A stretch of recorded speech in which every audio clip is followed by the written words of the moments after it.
Okay, so we are finally ready to find the exact area between a function, a curve, and the x-axis.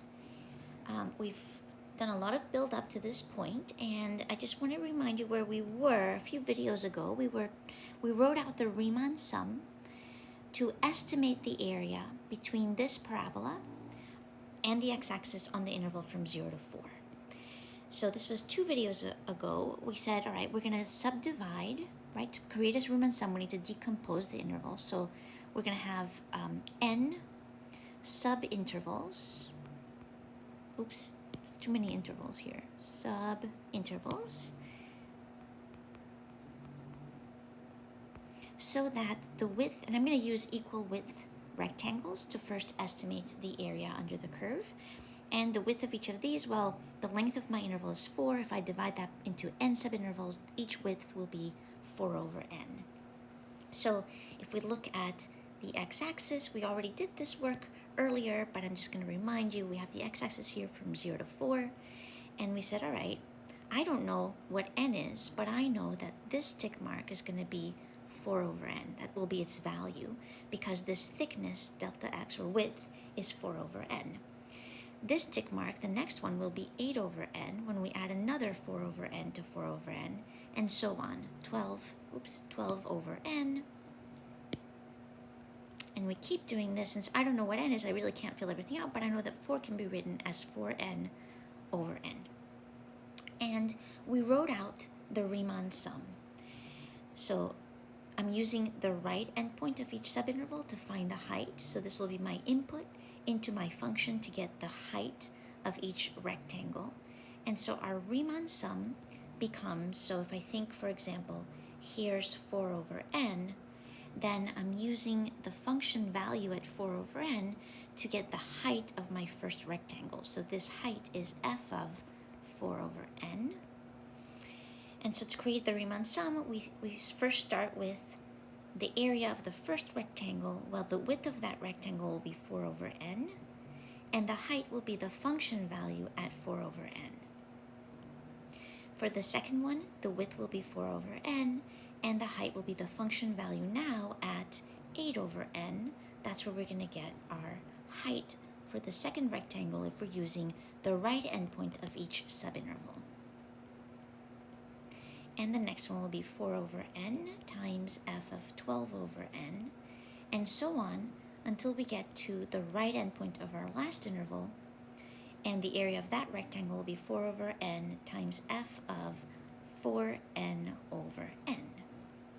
Now, what we really want to do is we would like to find the exact area, which means I'd like to let the width of these subintervals get arbitrarily thin, or the number of pieces become arbitrarily large, so that ultimately I want to take a limit as delta x. So what we're going to want the actual area, so we're going to take a limit of the Riemann sum as delta x goes to 0. I'm just going to write rs for Riemann sum, or equivalently, we can take the limit as the number of pieces or subintervals goes to infinity of the Riemann sum. And this is what we're going to call the exact, that's how we're going to obtain the exact area, not just an estimate. But to do that, we're working with a really, we don't know how many terms we're adding here. So we're going to use our knowledge of sigma notation to condense this Riemann sum into one expression with sigma notation. So here we're going to write this as, well, to condense into sigma notation, I'm going to use k as my index, and I know that I'm adding up n of these areas of rectangles. I have n rectangles, so I'm going to let k go from 1 to n. Now, I can see in each of these expressions that we have some things in common. There's always a 4 over n common to each area. That's the width. So I'm going to write a 4 over n. And we're always multiplying by the height of each rectangle. And we can write the height, well, let's think. The denominator is always n for where we evaluate the function. And the way the numerator changes, notice that this is 4, 8, 12, then it will be 16, 20, and so on, the numerator is always a multiple of 4. And so we can write that using our index. So the input of my function will be 4k over n, because when k is 1, we'll have 4 over n. When k is 2, we get the 8 over n. When k is 3, we get 12 over n, and so on. So we have correctly expressed our Riemann sum using sigma notation. Now, we also discussed some properties of sigma notation. And here, 4 over n does not depend on k. It doesn't change as k changes. So this is like a constant multiple that I can pull outside of the sum.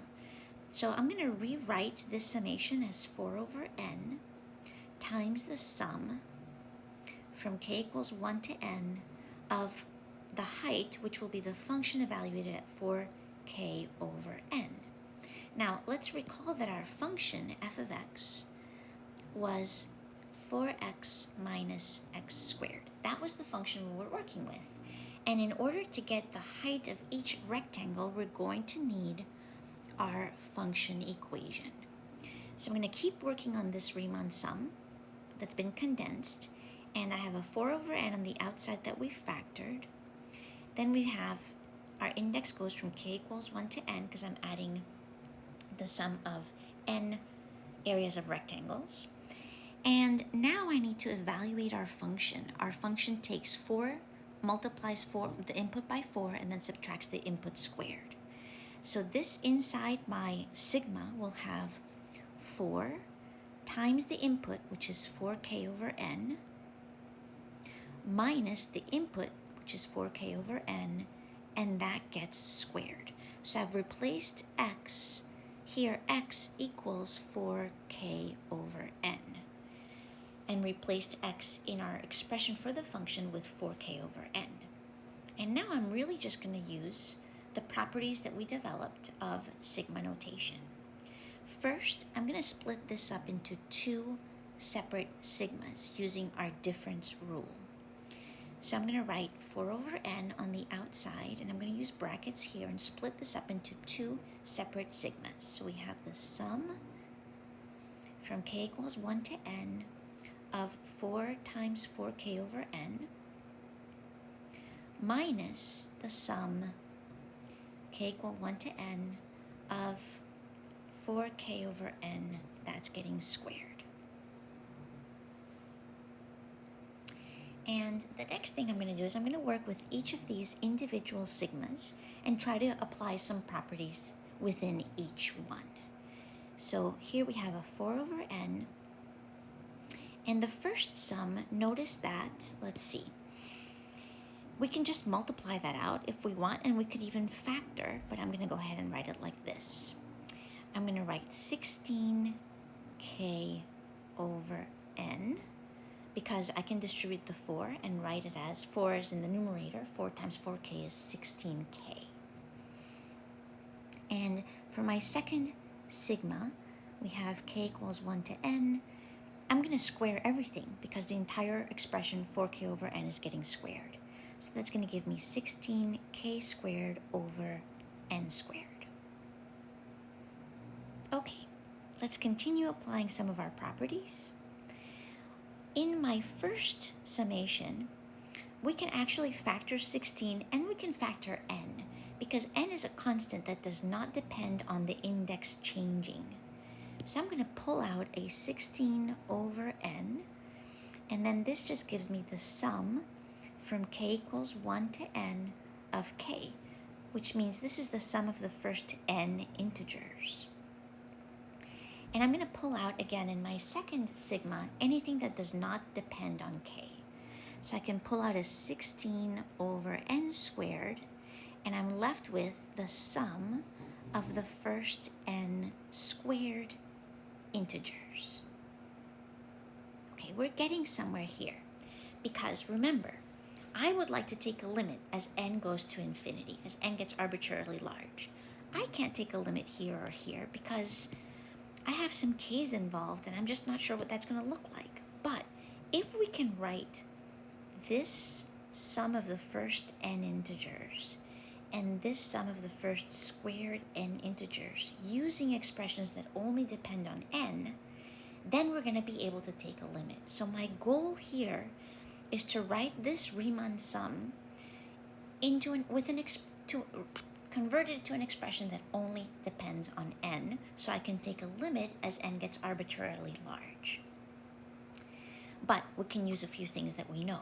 We know that the sum of the first n integers from k equals 1 to n of k is n times n plus 1 over 2. This is one of those special sums that we discussed in the previous video. And we also know that the sum of the first squared n integers from k equals 1 to n of k squared, well, we also have a formula in terms of n. And this is n times n plus 1 times 2n plus 1 over 6. So I'm going to replace each of these summations with a formula that depends only on n. This is going to look quite messy, but we'll be able to work with it because the rest will just be algebra, and we will have a simplified version of our Riemann sum. So this is 16 over n, and I'm going to replace the sum from k equals 1 to n of k by n times n plus 1 over 2. And for my second expression, we have a minus 16 over n squared, and I'm going to replace the sum of the first squared n integers with n times n plus 1 times 2n plus 1 over 6. This is our Riemann sum. I'm going to just simplify a bit. Maybe I can cancel some things out. But our Riemann sum, I have not taken any limits yet. This is still just an estimate for the area under the curve, between the curve and the x-axis. So let's keep our 4 over n for now on the outside, and for my first term here, well, I can see that n goes into n once, and 2 goes into 16 8 times. So I'm left with, for my first expression, 8 times n plus 1. And I'm going to reduce the second one similarly. 2 goes into 6 3 times, and 2 goes into 16 8 times. And I can cancel 1n. So I have an 8 times n plus 1 times 2n plus 1 in the numerator divided by 3n in the denominator. And there's an expression of my Riemann sum. And now I'm going to go ahead and multiply the 4 over n through, so that for the first term, when we distribute, we'll have 32 times n plus 1 over n, distributing 4 over n. And when I distribute the 4 over n over the second expression, we'll have a minus 32, 8 times 4 is 32, times n plus 1 times 2n plus 1 over 3n squared. And again, this is my Riemann sum. Now, we saw a few videos ago that if we take the limit as n gets arbitrarily large, we're going to get closer and closer to the actual area under the curve. And so I'm going to go ahead and take the limit as n approaches infinity of our Riemann sum. So of the Riemann sum, I'm going to call it Riemann sum. We've written it several times for this problem. So I'm going to take the limit as n goes to infinity of the reduced Riemann sum that we've written, 32 times n plus 1 over n minus 32 times n plus 1 times 2n plus 1 over 3n squared. And we're going to think about the limit as n approaches infinity. So for the first term, as n gets arbitrarily large, well, we're taking a limit as n gets really big. So we really only have to consider the dominant terms in our expression in the numerator and denominator. In the numerator, the dominant term will have a coefficient of 32 and will be 32n. In the denominator, the dominant term is n. So in the limit, because the powers are the same, this is going to tend to the integer 32 in the limit. So in the second term, if I look at my numerator, the dominant term will have a power of n squared when we distribute everything, but its coefficient will be 64, because 32 times n is 32n. When we multiply that by 2n, we'll get a 64n squared. And in the denominator, my dominant term is 3n squared. Well, because we have powers of n are equal, in the limit, this will tend to 64 over 3, the ratio of the coefficients of the dominant terms. Okay, so let's see, this is just going to be some number, right? So in the limit, this is 32 minus 64 thirds. 32 is 96 thirds. And 96 thirds minus 64 thirds is going to give us 32 thirds. So what does this mean? This was the limit of a finite sum, which is the Riemann sum, and this number represents the exact area underneath our function. And recall that our function was the parabola, it was the parabola 4x minus x squared, right? This was f of x equals 4x minus x squared between 0 and 4. And what this 32 thirds means is that this area between our function and the x-axis is in fact 32 over 3. And this is what we're going to call, in the next video we'll introduce some notations, but this will be called the definite integral of our function between 0 and 4. But what we care about really is that this is the exact area, and the exact area was the limit of the Riemann sum.